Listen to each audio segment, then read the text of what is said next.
Hello everybody, welcome to The Boys Are Back. My name is Jack and today we've got... I remember saying that episode 4 was going to be our biggest episode for a while. I think this one might be bigger.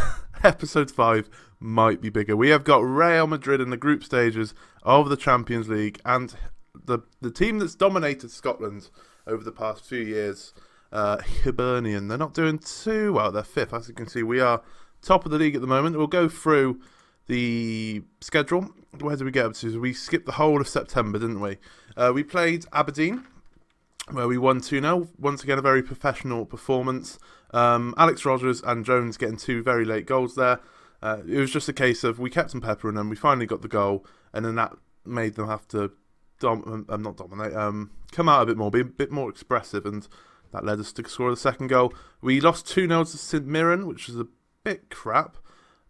We then lost 2-0 to Toulouse, which I thought we were going to get smashed in this game, because obviously Toulouse are they're in the top 2 of French football with Saint Etienne. So, and them and Saint Etienne have both dominated French football ever since we've left PSG, pretty much, in the Journeyman series. So I thought we were going to get smashed, but we actually played quite well in this game. We were going to lose, obviously, but can't really complain too much. We then bounced back from those 2 losses with a 2-0 win of our own, Bailey Jones getting a brace in that one. We beat Queen of the South in the League Cup quarter-finals, Mushan and Diop getting the goals in the 2-1 victory, so we're in the semi-finals of that. That will probably be the next episode of thoughts, the semi-final. Yeah, because Rosenborg are going to be a massive game, Rosenborg, because they're the team we need to beat, and then we might as well show you a semi-final as well in there. And then we played Airdrie. I think they're just called Airdrie, aren't they? But they got a long name. Airdrie, we beat them 2-0. They were bottom of the league at the time. Broadbent and Santiago getting the goals in that game. So if we show you the league table and the Champions League group, so as you can see, we're sitting pretty at top after 7 games, 15 points. Can't really complain. We are currently bottom. Rosenborg managed to steal a point at home against Real Madrid, which was annoying. But that's fine. It just gives us more incentive to try and beat them, because if we don't get maximum points, I don't know if we're going to make Europa League. And that's minimum, I would say, maybe. Rosenborg are a good team, but I want Europa League football at least.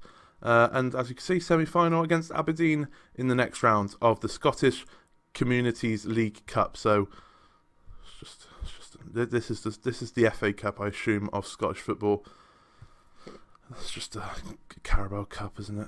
I don't think anyone really cares about that one. But it's silverware. I remember saying that we were gonna, no matter what, we're gonna go into the end of 2019 with this save. That is still the case, but I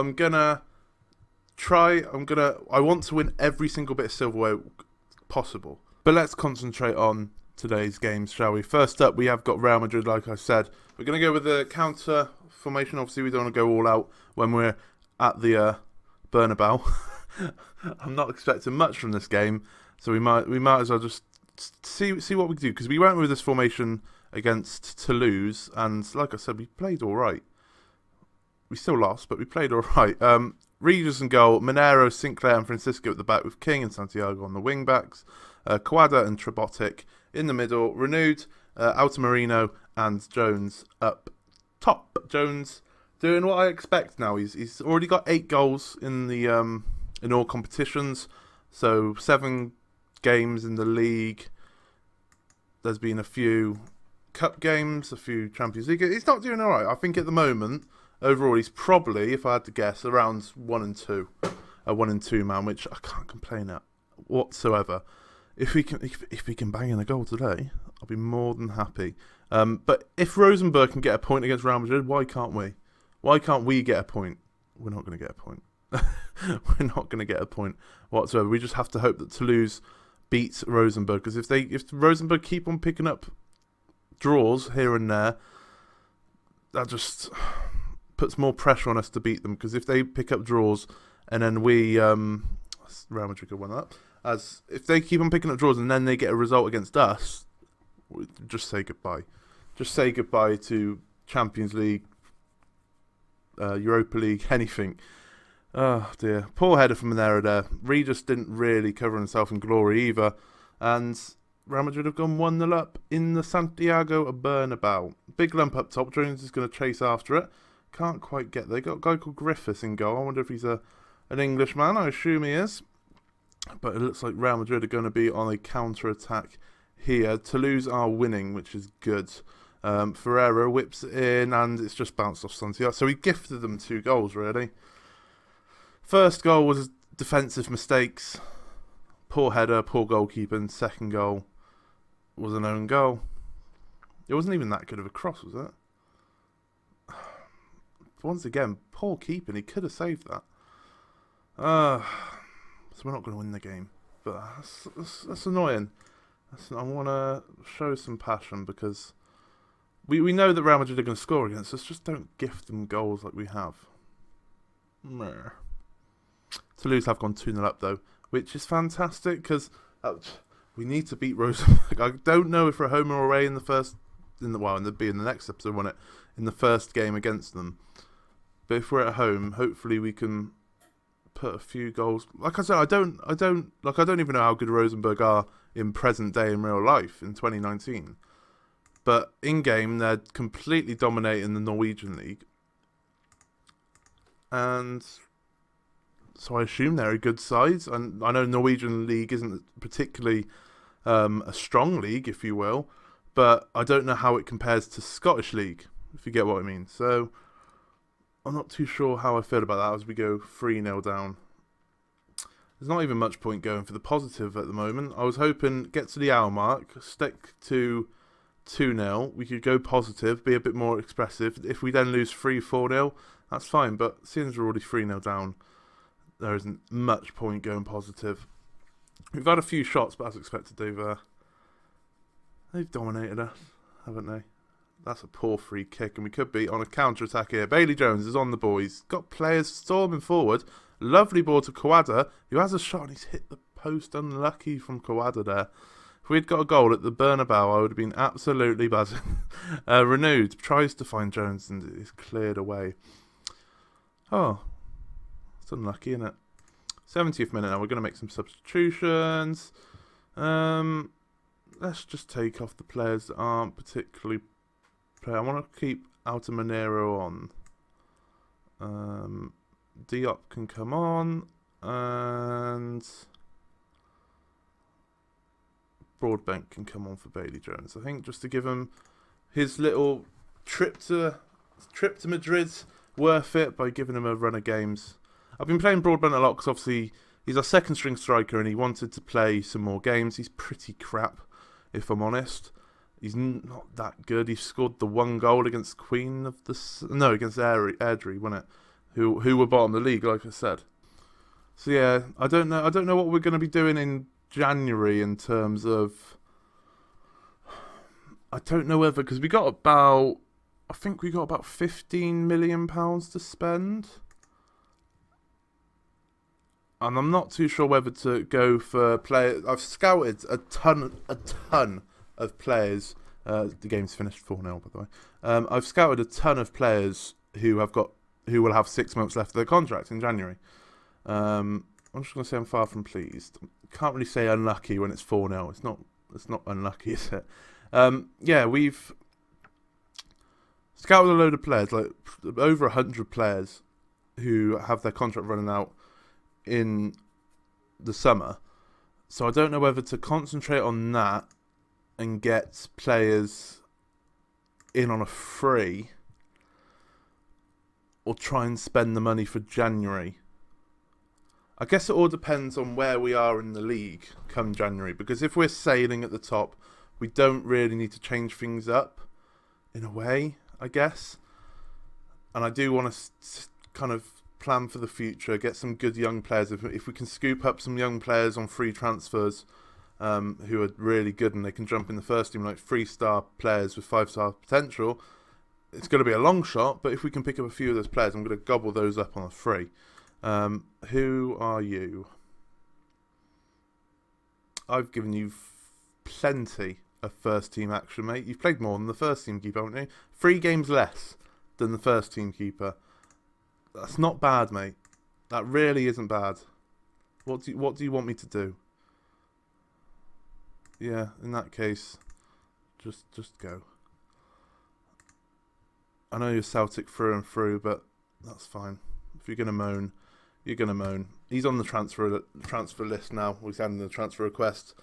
Let's go to the Hibs game, and hopefully we can bounce back and beat Hibs in what it should be a first versus second, but they're in fifth. Let's go to the Hibs game. Right, we're back for the Hibs game, ladies and gentlemen. We made the one change. I was going to make more changes, but we've made the one change. Francois has come in for Kawada, just to give Kawada a little bit of a rest. He's in the low 90s. I was going to do both centre midfielders, but I thought we'll go positive, shall we? I was going to do both the centre midfielders, but I thought we'll keep one in there. We'll keep Tripotic in there, and just bring Francois in, who's a fitter man than what's his face Kawada at the moment, and hopefully it doesn't bite us in the backside. Hibs, like I said, they're sitting in fifth, but a win here could set an early shift in Scottish football a shift back to how it was all those years back in the present day. Okay. Obviously, Hibs have won countless Hibs have won countless titles. If we have a look, at how many titles they've won, is there a way you can easily look at it? So they've won 20 Scottish Prems, and they've been all recent, pretty much. Obviously, they won a few. They won 4 in the 50s downwards in the first half of the century, but then recently they've won 17 league titles, which it's just pure dominance, really, isn't it? It's just pure dominance. That's 17, and that's in the last 30 years. So over half have gone to Hibs, and then a sprinkling of Rangers, a sprinkling of us. I think Hearts had won it once or something like that as well. As we got him as Reynolds. Reynolds really disappointed me. He's not been that good. Let's move Jones over there, and then you can be... Yeah, you can stick to that. Yeah, Reynolds, he's just been a little bit disappointing. He hasn't really played well in any games.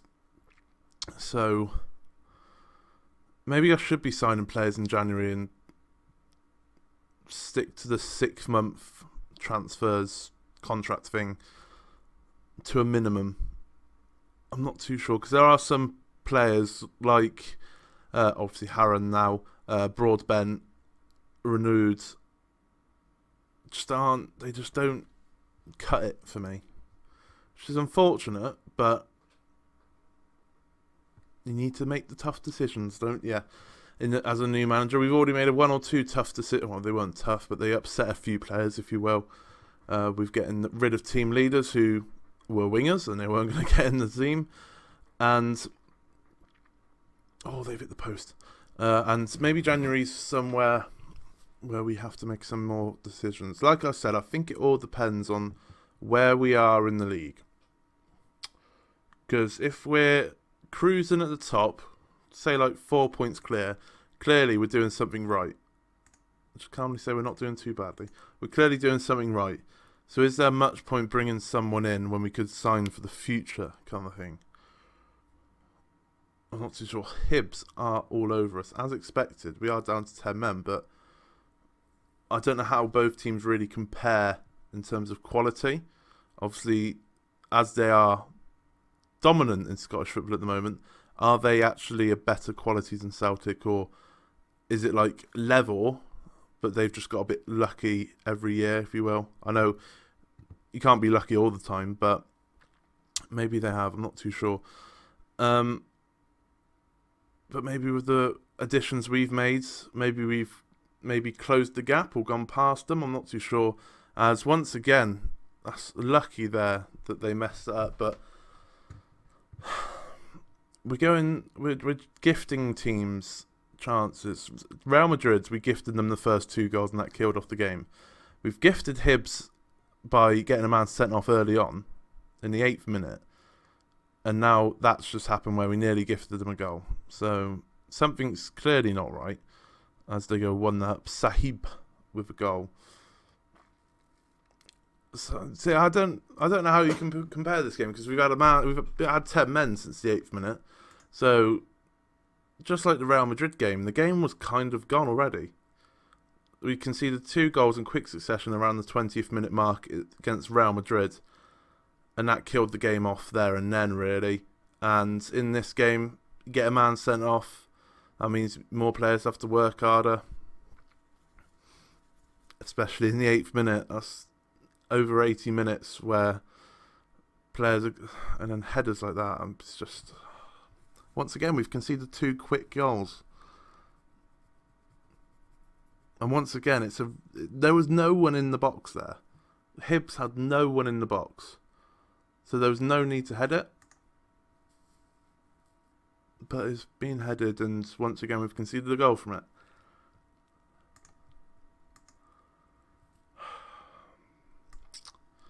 Kawada can come on. Francois clearly didn't work in that role. That was a mistake by me. Bailey Jones has just been crap. But once again, he's got one less man to work with up top. So is that the fault of his own? Probably not. Probably not. Let's show some passion. Let's go attack him. No, you don't want to let me go attack him. Let's go attack him. Let's see what we can do. So we go 3-0 down. Brilliant.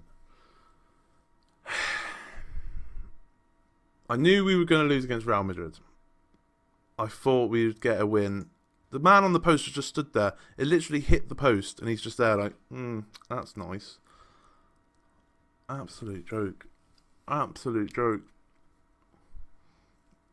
Can we? It's looking like we're going to get 2 4-0 wins, 4-0 losses at the moment. Lovely board there. Broadbent is in though. 1-on-1 with the keeper, and he's hit the post. If that was Bailey Jones, 3-1. Broadbent, nah. What a dire episode that is, and it's all our fault. We can't blame anyone else but us.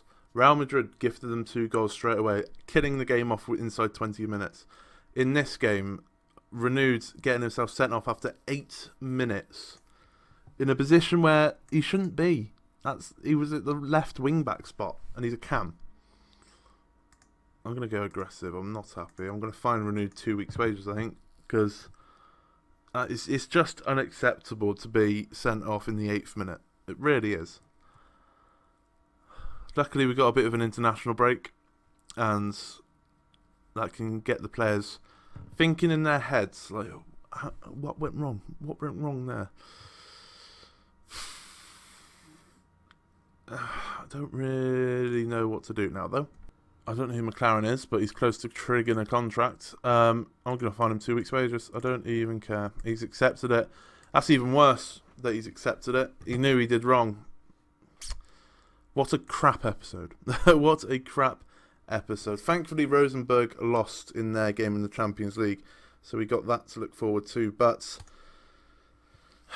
for the time being, we've lost just like that little bit of form there. 2 games lost. We've lost 2 games. Hopefully, we're going against Dundee, who are second bottom in the league. Hopefully, we can pick up a big win against them, and then we'll come back for the next episode, which will be Rosenborg away from home in Norway and Aberdeen in the League Cup semi-final.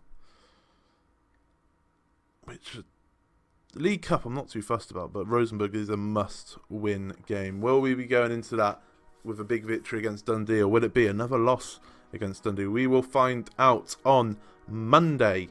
That will be when the next episode comes out. But if you did enjoy that, pretty hard to enjoy with the results we just had. If you did enjoy that, leave a like on the video, subscribe if you're new, and I shall see you again, like I said, on Monday. Thank you very much for watching.